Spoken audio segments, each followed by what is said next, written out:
Secrets to Smoother SRSing, Part 4. Collect 'em to Throw Away, written by Khatzumoto, posted in September of 2008. This is Part 4 of a multi-part series on smoother SRSing. I know how it is, bro. Footnote 1, and I mean that the way black people say it, because I think it's more meaningful. End footnote. You meet a sentence, you fall in love. You want to be with each other all the time. You laugh at each other's jokes, you talk for hours, you make out for days of reps. You get married and have 6 children, but then one day you discover that that sentence has man hands. What do? The only thing you can do. Divorce. Delete. Delete the sentence. Expect to have to delete sentences. Think about it. Think about what not deleting sentences implies about your learning process. It implies that you have to make 100% perfect item entry decisions on the front end. But statistically, that simply won't be the case. Typos, bad judgment, bad writing, and misunderstanding do creep in, not to mention radical change of interests. Expect to have to delete many of the items you enter. In fact, revel in it.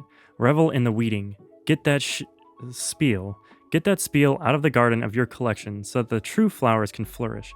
Get it out, gone. Out. Dude, delete preemptively. You can always undelete. Maybe. But for now, this is your motto. If in doubt, throw it out. Wondering whether or not to delete this sentence? That's an automatic delete right there. If you are genuinely wondering. If the thought of getting rid of that item occurred to you in a meaningful way and for an appreciable amount of time, then trash that nos. Anyway, don't think too hard. When it's time for deleting, you'll know. It is natural and normal to have to chuck stuff out, even a lot of stuff.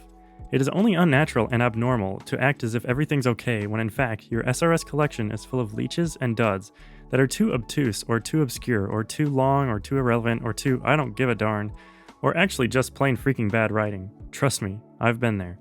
FUN. This concludes our subliminal message transmission.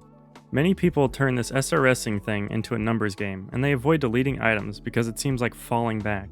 And it's not about the numbers, and that's coming from me, the biggest number-loving number lover to ever walk the earth. I love the stats about myself. They're cool to look at. They are not the object of the game. Hello? Language, son. Ironically enough, deleting items, letting go of the numbers game, can actually give you better numbers and better real-world performance, minus the stress. Deleting dud items will make you want to do reps more, causing you to do more reps, etc. This is a concept I am just newly discovering for myself in this and other aspects of my life. Last month, I sold off like half of my library to book off. Now I have less books, but I'm reading more than ever because now all my books are ones that I genuinely want to read, not books I think I ought to read. My bookshelf is now a place of joyful, educational escape and growth, far more entertaining than randomly chosen TV. Footnote 2, I'm not one of those people who likes to put down new media. I like the work of folk like Neil Postman. It's just that they're a bit more nostalgic about 18th century American life than seems altogether warranted. After all, that supposedly thoughtful, bookish society had slavery, no women's suffrage, enforced illiteracy, and a tenuous relationship with bathing. But I digress. The point is, I found myself reading incredibly little, and watching TV even though it was boring, particularly considering the fact that I had made a point of becoming literate in Japanese. This bothered me a lot and sent me into a flurry of worry about what kind of human being I was if I had literacy, but was not using it beyond minor daily necessities. End footnote. Wow, the word joyful makes me sound like such a wuss. What I mean to say is, it's dope when I see all my kanjis on the dance floor / page lined up in meaningful strings, yo. And another thing, this deletion thing applies not only to items that are already in your SRS, but also to items that you were planning to put in. Perhaps you read a book and marked it up. Perhaps you collect interesting kanji or phrases in a notebook, but you can't be bothered to go enter them. And you know what? There's no need to feel guilty about that. What the heck, son? This language learning process wasn't intended to turn your life into data entry clerkdom. But at the same time, you don't want to waste all that precious marking up you did, right? The/a solution is this. Throw away most of what you marked up, 95% or more. Just forget about it. Do go back through the things you marked up or collected, but for any given would-be item, if you don't feel, yeah, let's go through the trouble of making an SRS item for this, then don't freaking bother. Don't worry about not getting as much bang for your buck on each book or movie or whatever. Remember, the beauty of learning sentences is that you actually pick up a lot of information simultaneously as it is. Vocabulary, grammar, usage, pronunciation, intonation, rhythm.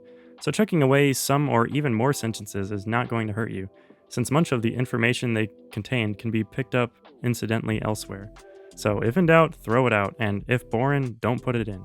I have notebook upon notebook of stuff I was going to enter that I never bothered to, and the language fairy still hasn't struck me down with lightning. Remember that Pareto principle, or whatever you call it, the majority of stuff isn't worth bothering with in the first place, and this was never truer than with sentences. Now that I think about it, it strikes me that this is what I really meant when I first used the term sentence mining. My intention wasn't to establish a link with data mining, which involves directly amassing and storing huge amounts of CRUD. No, I was shooting for actual physical mining. Because in mining, say diamonds, the object is, well, diamonds, gems, valuable sheaves. A lot of soil gets chucked away, all for a very, very few clear, shiny rocks. Think of how much, mining-wise, useless soil gets thrown the heck away just for one diamond.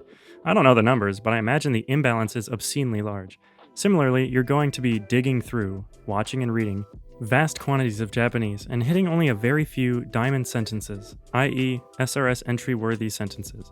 Having said all that, I still think the term sentence picking is much better. The berry picking image is cooler, and there's also this idea that a sentence that isn't ripe now may become ripe later. Theoretically, I guess this could be said of mining as well, but only on geological timescales.